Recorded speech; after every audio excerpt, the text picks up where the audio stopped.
Bonjour à tous et à toutes, bienvenue pour une nouvelle vidéo. On va partir sur un nouveau tuto. J'avais dit tuto des skins les amis, mais on va plutôt se faire un tuto sur les brides parce que ça va être un tournant pour le jeu Gassiro, puisque là on est à peu près à un peu plus de 2 jours de l'ouverture du jeu.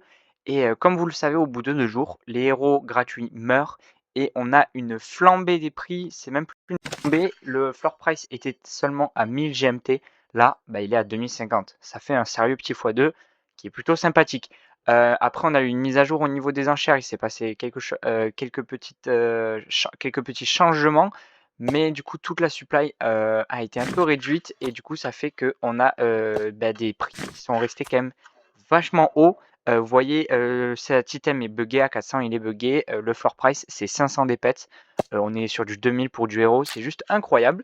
Et du coup, vu que dans quelques heures, on va avoir le mint débloqué, pour vous, ça fera déjà 2 jours que le mint est débloqué. Du coup, vous avez à peu près 2 jours de décalage. Je tourne la vidéo, elle sort dimanche, je tourne la vidéo le vendredi. Mais n'empêche, bah, ça vous sera important. Du coup, bah, les mints, c'est quoi? C'est ici, c'est les brides, c'est pour reproduire des héros. Très simple. Où est-ce qu'on trouve les mints? L'endroit où bah, nos héros vont faire des enfants, c'est très simple. On va dans base, on se rend juste ici. Ensuite, on se rend sur bride, ici.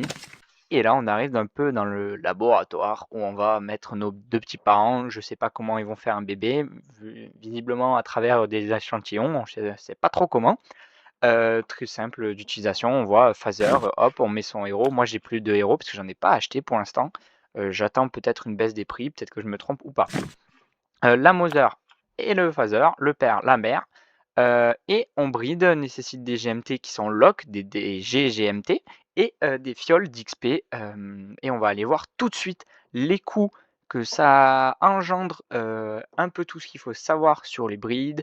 On va d'abord regarder aussi, j'avais fait pendant la bêta des brides le dernier jour, je vous avais pas mis en vidéo. Je crois que je fais 2 brides, je me rappelle plus les résultats. Je vous mets ces petits passages de vidéo tout de suite.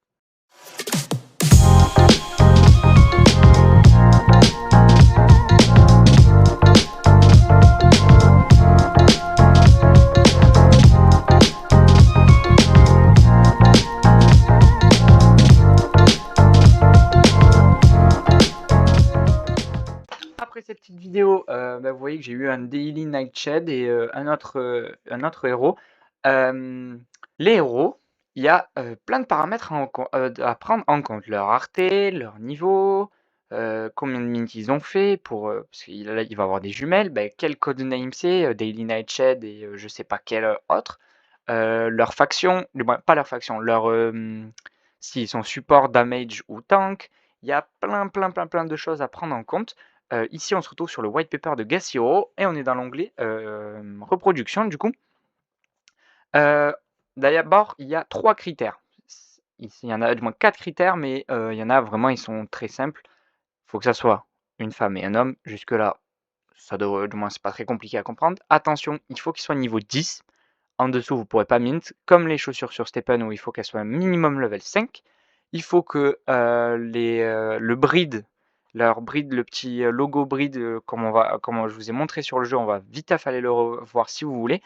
Il faut qu'il soit du moins, il faut qu'il soit en dessous 7. S'il est à 7, il ne peut plus se reproduire. Et ensuite, les héros, ils sont bridables qu'une fois sur les 3 jours. Ça veut dire que sur une semaine, vous pouvez caler 2 brides. Comme ça, en fait, ça permet de pas faire un peu l'usine comme sur Stephen, il s'était passé où il y avait eu plein de chaussures qui avaient été mines comme des gros fous. Ça avait été un peu la galère. Là, on a 3 jours d'intervalle entre chaque bride. Vous bridez et vous allez avoir un compte à rebours qui va se mettre sur vos 2 personnages, sur le père et la mère, et il y aura un compte à rebours de 72 heures. Sachez que pour la reproduction, comme on voit juste ici avec nom de code, vous comprenez peut-être pas. Nom de code, en fait, c'est si c'est un sport lord ou tout ça. Vous allez avoir 80% que ça soit ceux des parents. Genre si j'ai reproduit Sport Lord et Daily Nightshade par exemple, j'ai 80% de chance pour que ça soit un des deux. Sinon, j'ai 20% d'avoir totalement un truc aléatoire, un autre support, du moins un support. Là, j'ai cité un damage et un tank, mais du coup, ça peut être un support, ça peut être un autre damage, ça peut être un autre tank. Ensuite, vous avez les raretés. Là, on va pas passer au crible tout ça. Clairement, je vous laisse prendre note, je vous laisse faire une petite capture d'écran, vous pouvez le retrouver sur le white paper de Gassiro. Là, je vous laisse prendre note, on va juste regarder viteuf les trucs qui sont atteignables pour le début. On peut voir que quand on mint 2 communs, on a quand même 5 de chance d'avoir un unco. Et un unco, bah, c'est plutôt sympathique, 5 de chance, ça reste un bon pourcentage. C'est pas un pourcentage lunaire, mais c'est un bon pourcentage. Alors, il y a juste mon PC qui bug, quand je fais la traduction. Rare, rare, là, il fait que du rare. Ici, c'est uncommon, uncommon, hein. Faut pas avoir. Ici, c'est uncommon, uncommon. Et les vrais rares, ça passe ici, hein. C'est ici. Faut pas. Il y a un petit couac technique. Et on peut voir que quand on bride 2 uncos, c'est-à-dire ici, juste ici, on a 10 de chance d'avoir quand même un common. Ça reste du coup un peu tendu. Il y a du risque. Du coup, ça, c'est à prendre en compte dans vos calculs. Ici, on peut regarder qu'au niveau du uncommon common, on a 52% de chance, 52,5% de chance d'avoir un common et 50% de chance, 45% de chance d'avoir un uncommon. Du coup, c'est plutôt pas mal. Ça va, on se fait pas trop avoir là-dessus. Ensuite, on va aller voir, je vous parlais du nombre de brides. Alors ça, c'est en 2 races, c'est le nombre de brides, c'est quand ça traduit, c'est pas vivou la traduction et on peut voir que, bah, c'est intéressant quand même de pousser les brides un peu loin sur les héros parce que, bah, on voit que, bah, plus on monte de brides, 1, 2, 3, 4, 5, 6, 7, et beh, on a des chances d'avoir des, jumeaux et on est quand même à 1/5, on a une chance sur 5 quand on est bride 5 d'avoir un double. C'est quand même énorme. Un quart de chance d'avoir un double quand on est 6 et quand on fait le dernier mint, on a presque une chance sur 3, ce qui est plutôt intéressant. Ensuite, on passe à l'un des derniers points, c'est qu'est-ce que ça nous coûte? Qu'est-ce que ça va prendre sur notre portefeuille? C'est vrai que c'est intéressant de savoir voilà, combien on va se prendre, ça va nous coûter. Potions de héros, c'est les potions d'XP si jamais. Pour les communs, uncommon ici, hein, petite erreur, je le rappelle. Combien ça vous coûte? 30 potions d'XP, ici c'est pour un héros. Du coup, si je fais 2 commons, ça va me coûter 60 XP, juste ici, 60 XP et 4 GMT, hein. On multiplie juste par 2, ça c'est par héros. Du coup, si je fais par exemple 2 rares, ça me coûte 600 XP potion et 40 GMT.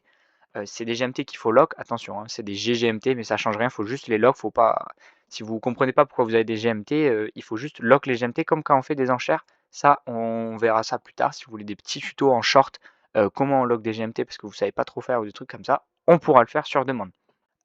Du coup, dans les frais global, il faut monter son héros, level 10 minimum, avoir un homme, une femme, les avoir depuis 72 heures, et du coup, avoir 60 potions d'XP, c'est des commons, et 4 GMT. Ensuite, vous n'êtes pas obligé pour les brides de lock les personnages. On va aller voir sur le jeu directement qu'est-ce que je veux dire.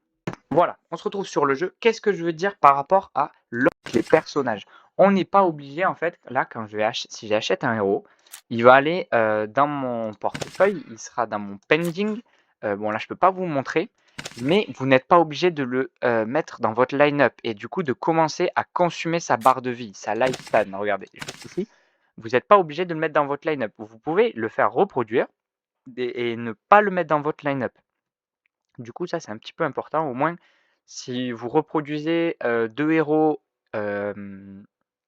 et je sais pas, vous avez eu un héros que vous préférez plus à la place du héros que vous aviez breed, du coup, qui a déjà un breed, et bien si vous voulez le vendre, vous pouvez. Vous pouvez l'enlever s'il n'est pas lock. Et vous n'êtes pas obligé de les lock. Aussi, ce qui a changé, avant, on avait un cooldown quand on transférait, par exemple, là, si j'avais ce Mediaticun et que je l'envoyais à un de mes collègues dans mon clan et qu'il le reçoit dans son wallet, très important, avant, il y avait un temps.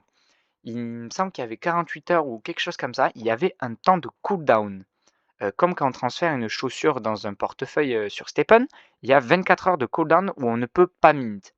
Et bien là, il n'y en a pas. Il n'y a pas de cooldown. Je ne sais pas si c'est une erreur de la team ou pas, mais en tout cas, vous n'avez pas de cooldown quand vous transférez des héros. Ça veut dire que si du moins, là, je mint un héros ce matin, je veux l'envoyer à mon ami par exemple Pierre, que je veux lui envoyer le héros, il peut le mint 10 minutes après que je lui ai envoyé. Il y a 0 souci sur ça en fait. Du coup, bah, vraiment jouer en équipe, vous comprenez encore plus l'importance d'être en équipe. Si vous avez par exemple, 2 mâles et que, il vous faut une femelle et vous demandez: «Les gars, est-ce qu'il y aurait pas quelqu'un qui a une femelle?» Bien sûr, faut pas que le héros ait commencé, sa barre de vie, comme je le rappelle ici, sa barre de vie, sinon ça ne marche pas. Il faut qu'il soit, il faut pas qu'il soit lock. Mais en tout cas, vous pouvez vous transférer des héros et ça, c'est super sympa. Et au niveau, des breeds, qu'est-ce que je vous parlais tout à l'heure, hein? Faut pas être breed 7. Ici, on est breed 0. Je pense qu'il y en a, du moins, il y en a aucun qui est breed, qui a au moins un breed parce que les breeds ne sont pas débloqués vu que ça fait pas 72 heures que les héros ont été éclos, si vous voulez, si on peut en dire ça comme ça.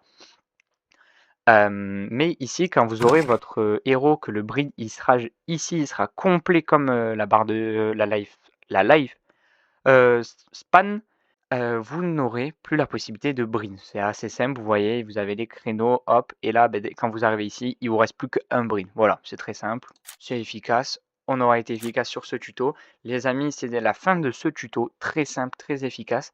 Et je vous rappelle le giveaway qui est en cours. La lettre d'aujourd'hui va être le H.